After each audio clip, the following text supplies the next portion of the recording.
Hey all, today I'm back with another homemade mutton biryani recipe.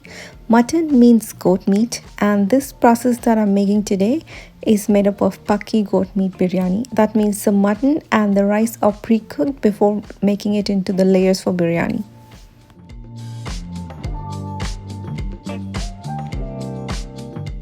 First, cook the meat in a pressure cooker with some salt and some turmeric up to 2 to 3 whistles.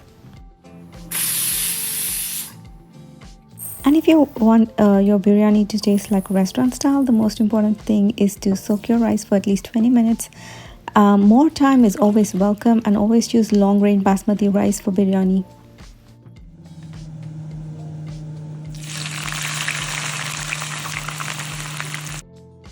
And fry your onions. Onions should not burn, but they must turn golden brown in color, and this is called birista.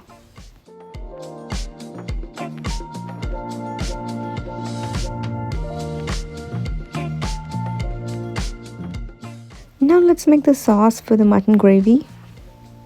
Add a half teaspoon of turmeric, 1 tablespoon of red chili powder, 1 tablespoon of salt, 1 tablespoon each of coriander powder, garam masala, 1 cup of yogurt, and half a cup of ginger garlic paste, and a squeeze of lemon. And mix everything to a smooth paste.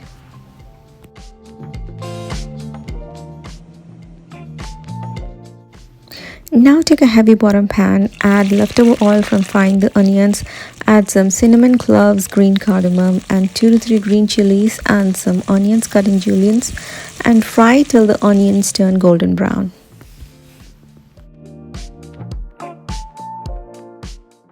Now add the sauce we made before and cook till the oil releases from the sides.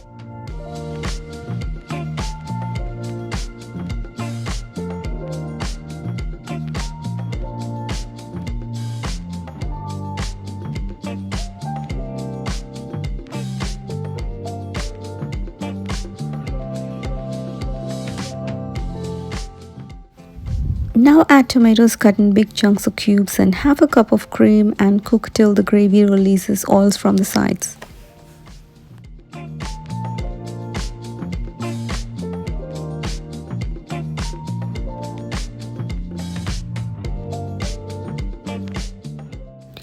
Once the gravy is well done, go ahead and add the mutton from the pressure cooker along with the stock and cook till the gravy becomes thick and dry.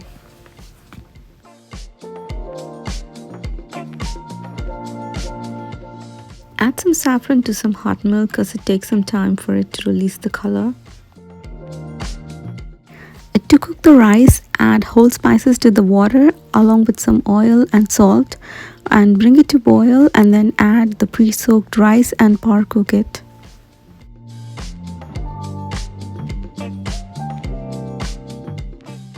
Now the rice is ready for layering for the biryani.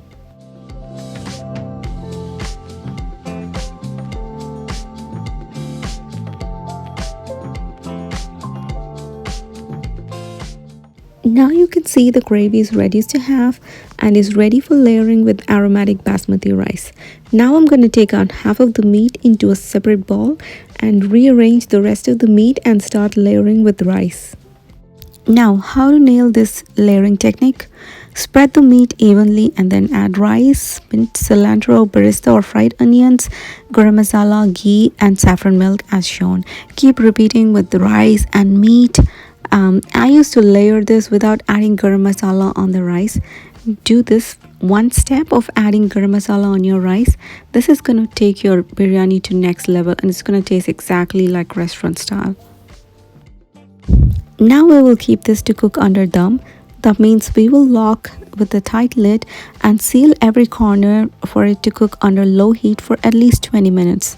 There are many ways to seal it. Usually it's sealed with a dough. I feel it's waste of time and dough, so I'm just using a foil paper to seal it. Now the rest of the cooking will be done in oven at 400 degrees for 20 minutes.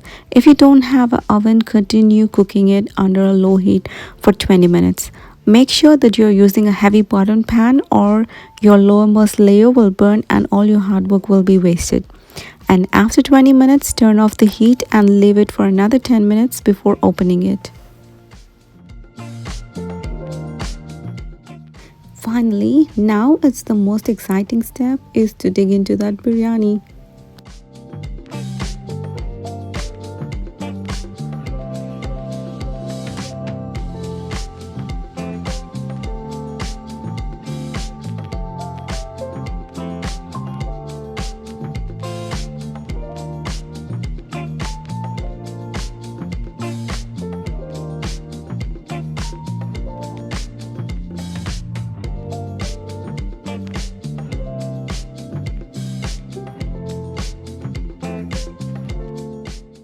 To serve with the biryani, I'm making the raita with some onion, tomato, cilantro, some green chilies, and a spoon of chaat masala, some salt, and some lemon juice, and then mix everything. And your raita will be ready to serve along with this yummy biryani.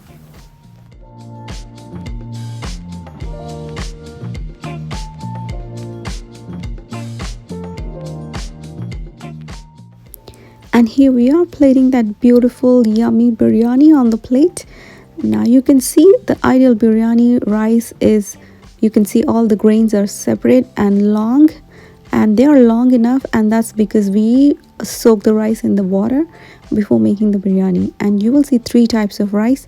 One is completely white, one is a little bit of a yellow, and one is completely wet rice. And you see how it's turned out to be really beautiful.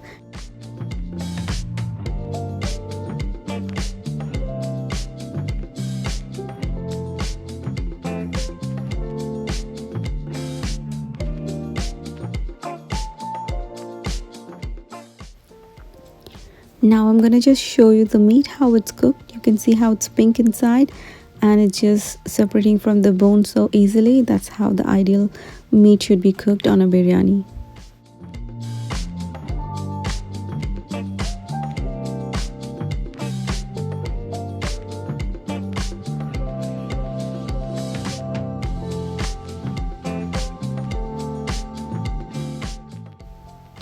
Well, that's all for now. I hope you're enjoying my videos, and for more such videos, please like, share and subscribe.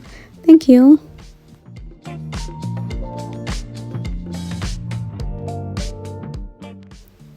Okay, I'm getting ready to eat that biryani.